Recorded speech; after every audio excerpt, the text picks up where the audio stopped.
Учениците од Општинското основно училиште Дане Крапчев од општина Газибаба постигнаа извонреден успех освојувајќи го првото место на државниот натпревар First Lego Лига 2026, кој ги обединува најдобрите млади таленти во областа на роботиката, програмирањето и STEM дисциплините.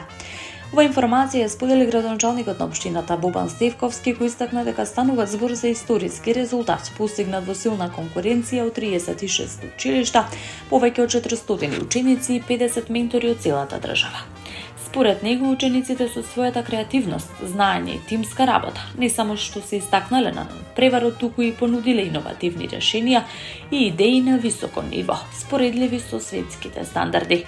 Со освоеното прво место, тимот обезбеди пласман на светскиот шампионат кој ќе се одржи во Грција во месец мај, каде ќе ја представуваат Македонија на меѓународната сцена.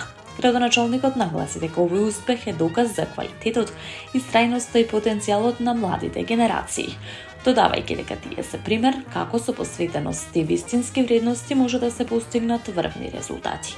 Воедно тој упати благодарност до учениците за нивниот труд и упорност, како и до наставниците, менторите и родителите за поддршката и вложениот ангажман. Од општина Газибаба оценуваа дека овој успех представува гордост не само за општината, туку и за целата држава, испраќајќи силна порака за потенцијалот на младите и нивната подготвеност да се натпреваруваат на светско ниво.